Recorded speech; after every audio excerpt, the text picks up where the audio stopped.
Imagine this. It's a sweltering Sunday afternoon in Mumbai. Hot. And your air conditioner, well, it just gives up. Sputtering warm air. You need a fix. Like now. Yeah. A reliable one. Or maybe, you need a beautician, last minute, big event coming up. Or that kitchen sink is overflowing right before guests arrive. For millions of people now, the answer isn't frantically flipping through some old directory. Nope. It's right there in their pocket. Today, we're doing a deep dive into Urban Company. They're this homegrown Indian tech company that's been delivering this kind of everyday magic, really, across India and actually beyond, too. And right now, they're not just fixing leaky taps. They're making huge headlines because they're launching their IPO, their initial public offering. It's their big stock market moment. So our mission today is to really unpack this pivotal time for Urban Company. Understand, not just what they do, but why this journey to the public market is so significant and what it might all mean for you. Okay, so let's kick things off. What exactly is Urban Company and how did it get so central to how many people live their lives? For me, it feels like a genuine revolution in how we handle, household stuff. Chores, personal care, it's not just another app you download, it feels like more. It all started back in 2014. Three engineers, pretty ambitious guys, Abhiraj Singh Pal, Varun Kaitan, and Raghav Chandra. They saw this chaos in trying to find reliable local services. And they set out to simplify it. They built a platform called Urban Clap back then. The idea was simple. Connect people with plumbers, electricians, beauticians, you name it, right to your doorstep. Right. And what's really fascinating, I think, is how quickly they moved beyond just being like a digital Yellow Pages or just a matchmaker. They didn't just stop at the connection part. They actually built out this whole ecosystem, a full-fledged system. They talk about their hyper-local and full-stack model, which basically means they're not just pointing you to someone. They're kind of being the service provider in a way. They control the whole chain. They rigorously train and certify their service pros. They have over 50,000 of them, and they call them partners. Partners, right? Yeah. And they equip them with quality tools, good products. They manage the customer experience from, start to finish. This deep involvement, being fully stacked, as they say, that's what really builds enormous trust. And it ensures you get like a consistent, high-quality experience. Doesn't matter which city, which service. That makes sense. It's a really smart way to formalize and, frankly, standardize a sector that was often, pretty chaotic and fragmented before. That level of control, a commitment to quality, it sounds like a massive advantage. But doesn't that also come with, say, much higher operational costs? Or maybe unique challenges in scaling compared to just being a marketplace? I mean, managing the logistics and quality for 50,000 partners across so many cities, even countries, that sounds incredibly complex. Oh, it absolutely is a crucial point. Yes, it's definitely more resource-intensive upfront than just being a listing platform, no doubt. Yeah. But you see, that upfront investment creates what you might call a significant competitive moat. It's hard for others to replicate.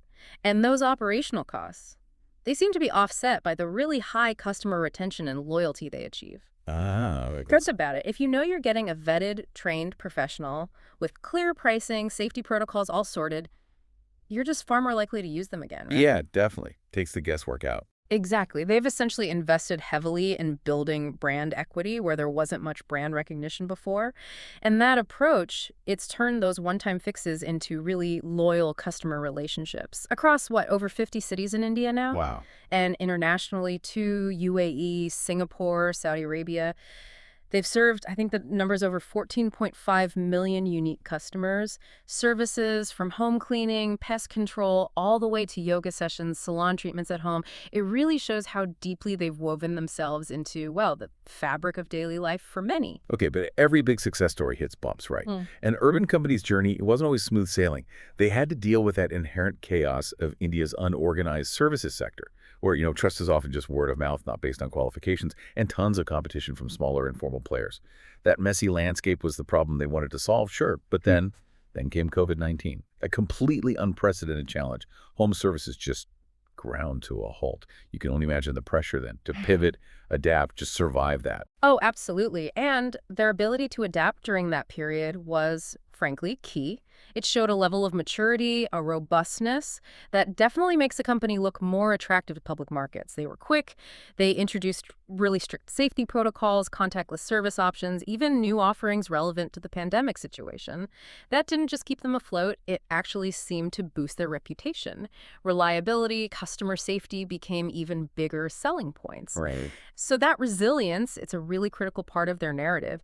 It showed they could handle immense unforeseen pressure, and you could argue that proven resilience really paved the way for them thinking about the stock market. And now that resilience, that journey, has led them right here to this IPO.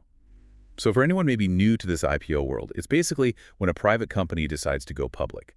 They sell shares of ownership to raise money, and everyday people like you listening can potentially become part owners. Urban Company's IPO, it opened for subscription on September 10th, 2025, runs through September 12th. And it's a pretty substantial offering. They're aiming to raise 1,900 crore in total. Now, part of that, 472 crore, is what's called a fresh issue. That's new money, goes straight into the company's pocket for growth plans. Right, that's the bit the company itself gets to use. Exactly. The rest, the larger chunk, 1,428 crore, is an offer for sale, or OFS. That's existing shareholders, maybe early investors or founders, selling some of their shares. The company itself doesn't see that money. Important distinction. Very. The shares are priced in a band, between 98 and 103 each. And you have to buy in lots, minimum 145 shares. So the minimum investment is around, what, 14,210? Roughly, yeah, at the lower end of the band. Shares should be allotted around September 15th, and then tentatively listed on the stock exchanges, BSE and NSE, by September 17th, 2025. And the market's reaction so far? Well, the appetite for this story seems pretty clear. We saw really strong interest right out of the gate. Retail investors, institutions. The IPO was actually fully subscribed on its very first day. Wow, okay. Yeah. And the gray market premium, which is sort of this unofficial indicator of demand before listing, has been buzzing around 35%. That hints, usually, at a potentially strong listing day. So quite a bit of excitement then. Seems so. This early buzz definitely indicates a significant level of confidence in the company, its future, its growth path. Okay, let's talk about where that new money, the fresh capital, is actually going. That 472 crore from the fresh issue, how's that earmarked? And, what impact could those investments have? I'm especially curious about their tech plans. Absolutely. That fresh capital, the 472 crore, it's largely earmarked for some pretty significant tech upgrades.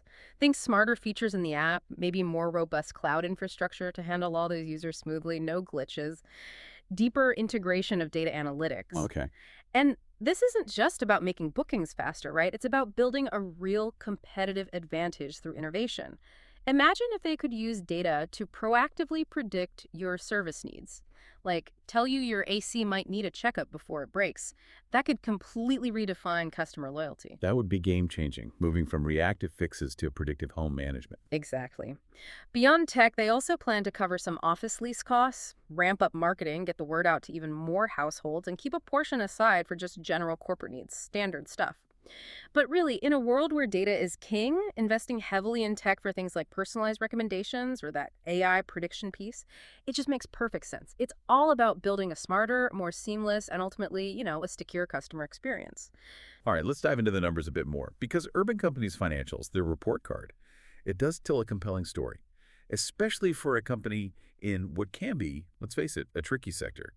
They've managed a really remarkable turnaround. In the financial year ending March 2025, that's FY25, they swung from a pretty significant loss, 93 crore in FY24, to a healthy profit after tax of 240 crore in FY25. That's a huge swing. It really is a dramatic shift into the black. It clearly speaks to better operational efficiency, strong market traction, and their revenue. Also a substantial jump, climbed from 637 crore in FY23 to 1,144 crore in FY25. Even their EBITDA, that's earnings before interest, taxes, depreciation, and amortization, turned positive, 11 crore in FY25. These figures, they really signal impressive growth. More users, higher repeat business, just smarter operations overall, I guess. And if you connect that back to the bigger picture, that turnaround, it isn't just luck, right? It feels like a direct validation of that unique, hyper-local and full-stack model we talked about. By embedding themselves deep in neighborhoods and controlling the whole service chain, they've built something that seems sustainable. Makes sense. That investment in training over 50,000 partners, It pays off in consistent quality. You see it reflected in their customer satisfaction scores, often hitting 4.7 stars, which is pretty high. And that consistent quality, it just naturally fosters repeat business. It strengthens their brand in a market that historically really lacked that kind of trust. And what about the sheer size of the opportunity? In India and maybe elsewhere, it still feels like they're just scratching the surface, doesn't it? Oh, exactly. The addressable market just in India alone is genuinely enormous. The home services market is estimated at, what, over 1.5 lakh crore? Wow. But only a tiny, tiny fraction of that is currently online or organized. So Urban Company is capturing a good slice, yes, but with such low online penetration overall, there's just immense room for growth as more people inevitably shift to digital services. Plus, you have the broader gig economy in India booming, driven by, urbanization, more nuclear families, busy professionals. That whole sector is projected to grow maybe 20–25% annually. That's a huge tailwind for them. Massive tailwind for their business model. And then there's the international expansion. They're moving cautiously, trying to replicate the India success in the UAE and Singapore. Saudi Arabia is a newer bet. They're even trying out new things like InstaHelp for really quick fixes. Still early days for that, unproven, but it adds another layer of potential future growth. Okay, but let's be balanced. No investment is risk-free. There are always bumps, potential headwinds. For the average investor looking at this, it's crucial to understand the risks with Urban Company too, right? First off, that heavy reliance on gig workers, those 50,000 plus partners, they aren't full-time employees. Correct. Independent contractors. Right. And while that model keeps costs lean, flexible, it also opens the door to potential issues. Labor disputes, maybe. Changing regulations around the gig economy. We see debates about delivery driver rights all the time. Even strikes if partners feel, their interests aren't being met. That's a key operational risk, definitely. Then there's data security.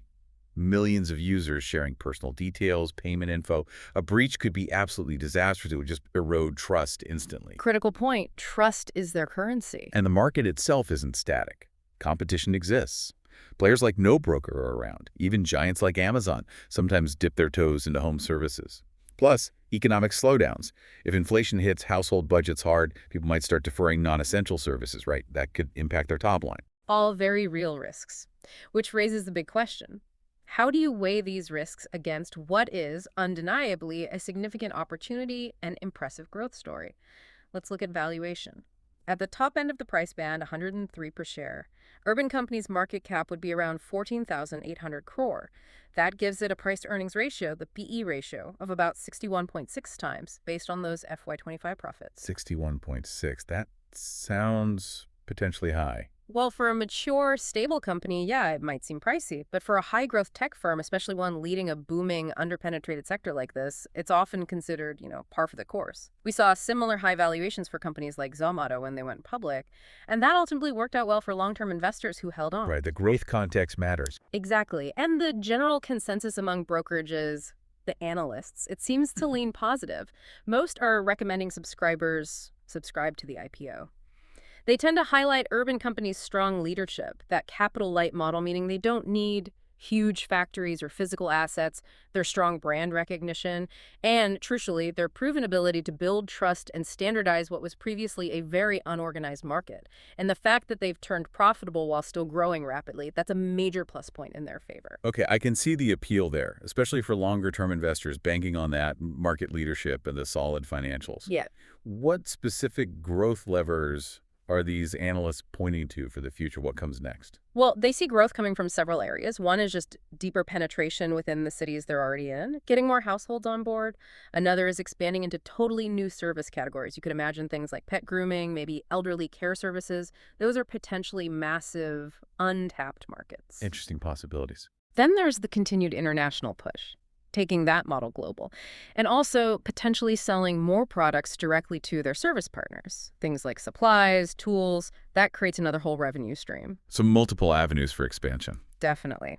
However, it's not like everyone is completely bullish. Some analysts do point to that high PE ratio, that 61.6 number, as maybe a red flag for short-term traders. suggesting this is more of a play for investors with a longer horizon. Patience required, perhaps? Perhaps. And let's not forget their official IPO document, the Red Herring Prospectus. It lists, I think it's 12 key risks, everything from operational hiccups to regulatory shifts. They urge caution. Standard procedure, but important to note. Absolutely. And it's also worth mentioning their most recent quarterly profits for the period ending June 2025. They actually dipped quite sharply by 81%. Ooh.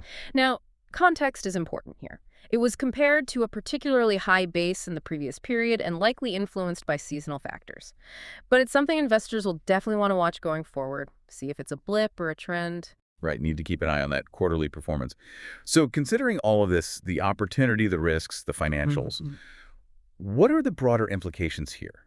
Beyond just the investment potential, what does this mean for, say, the average consumer or maybe an entrepreneur in India? Well, I think investing in Urban Company or even just watching its journey is a bit like betting on the innovator who transforms, that chaotic local marketplace into a shiny, efficient supermarket.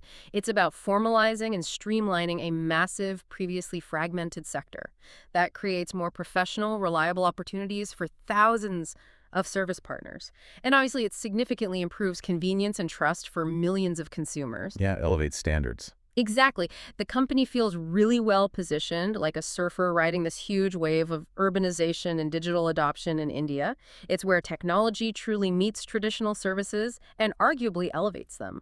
It's actually fascinating to see this kind of transformation play out in real time. Absolutely. And you can imagine the future possibilities, right? Yeah. Maybe integrating VR for virtual consultations before a service, partnering with smart home devices for predictive maintenance, like we talked about, Sky's the limit on tech integration. or just multiplying revenues by cracking more international markets. Hmm. Of course, the challenges remain. Scaling that rigorous training globally, Hmm. navigating different cultures, fending off inevitable copycats.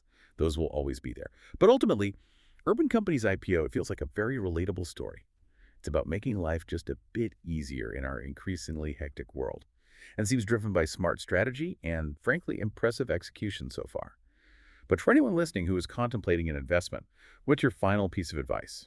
A word of caution or maybe encouragement? My main advice would simply be, remember, stocks aren't lottery tickets. It's not a guaranteed win. If you are considering diving in, think about diversification in your portfolio. Really understand your own appetite for risk, and maybe, chat with a financial advisor. This is definitely a story packed with growth and potential, no doubt, but every single investment has its own complexities and risks. Do your homework. Sound advice. Do your homework. So as the subscription period wraps up, the market is definitely watching closely. Will this home services hero clean up on the stock market, as they say? Will it continue this impressive growth story? Well, time and, of course, investors like you will certainly tell.